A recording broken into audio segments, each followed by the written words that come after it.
All right. I'm standing here before you this afternoon as Freeport has a. Sorry.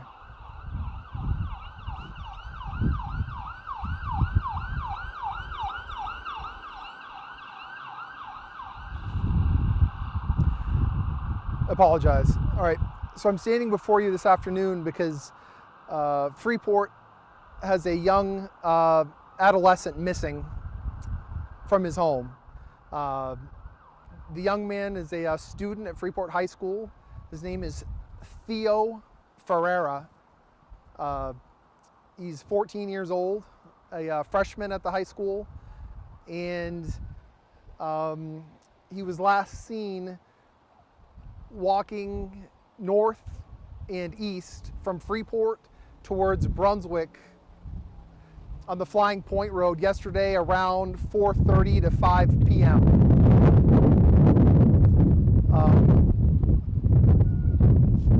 We have been working with our partners from the Maine Warden Service, Marine Patrol, Brunswick Police Department, State Police, and have been putting forth a lot of effort into coordinating and trying to do a thorough search for young Mr. Ferreira. We're going to ask the public if they live particularly in that the Flying Point, Bunganuck area of Freeport into Brunswick. We're going to ask that you call our tip line that we're going to put out on our social media and send in any information you may have regarding his disappearance. He was last seen wearing a backpack, t-shirt, shorts, flip-flops, and this was as of about 5 p.m. yesterday as he walked from his home towards Brunswick on Flying Point Road. Right now we have officers canvassing the neighborhood.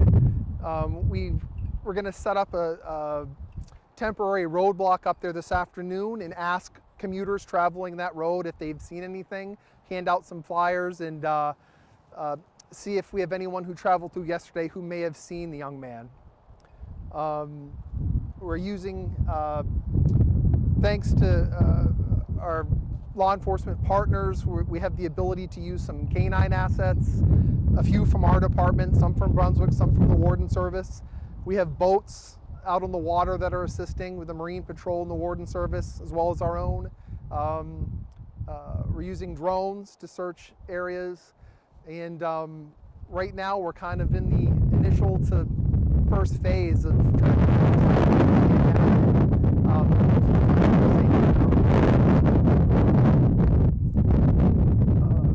the public has reached out to us a great deal over the last 6 or 8 hours, and I understand everyone wants to help, and we're very appreciative of the offers and assistance we've been sending out.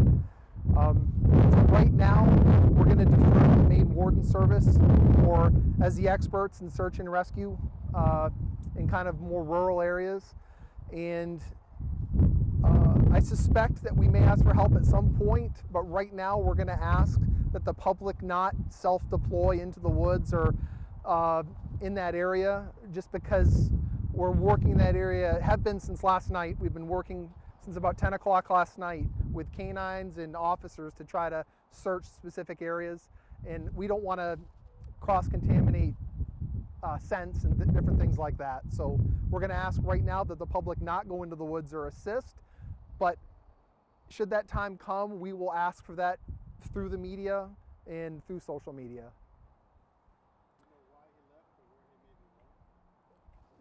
We do not know that.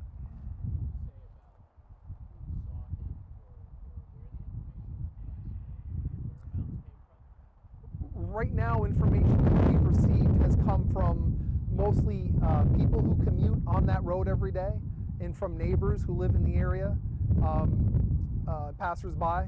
That's where the bulk of our information has come from.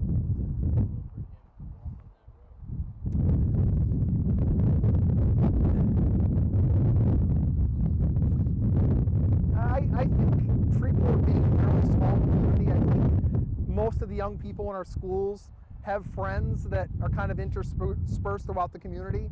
So I don't think it's out of the ordinary for him to be out and about on foot, as any young person probably would be. Was he upset about anything? Sorry. We're trying to sift through a lot of information where we have officers talking to friends, relatives, classmates, neighbors. We don't have anything definitive, any sort of issue that's brought to our attention that I guess we would consider a trigger or something that would cause something to happen. We're still, I think, too early. There's not been brought to our attention. Yeah, well, we're getting a lot of people, helping a lot of people reach out, and we thought it was best to kind of get everyone on the same page.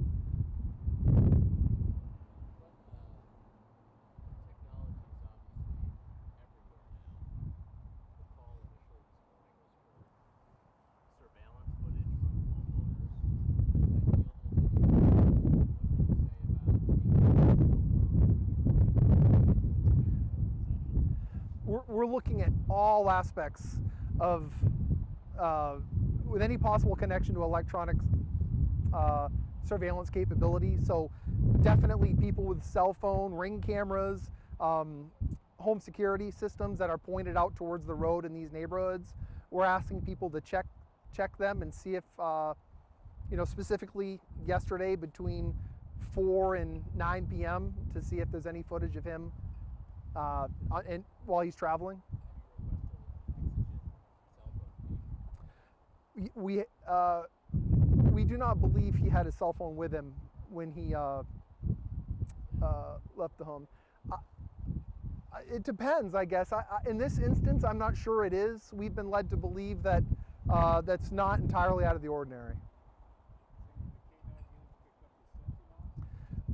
We've deployed several canines and they've worked, and we have reports from our canine handlers that's consistent with what we're being told by eyewitnesses. So that leads us to believe that so far what we're being told has some truth to it. That he is out on foot, headed away from his home. Which so far everything we have indicates that he's still out somewhere, and that's why we're kind of asking for the public's help. If anyone sees him or sees someone matching his description, we'd love to know about it.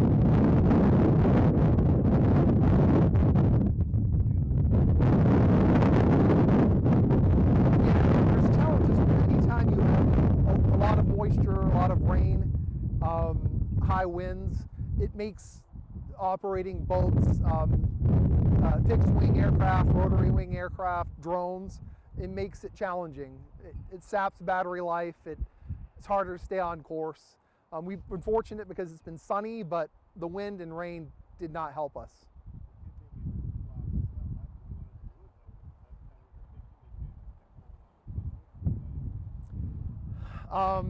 We're trying hard to track that down right now.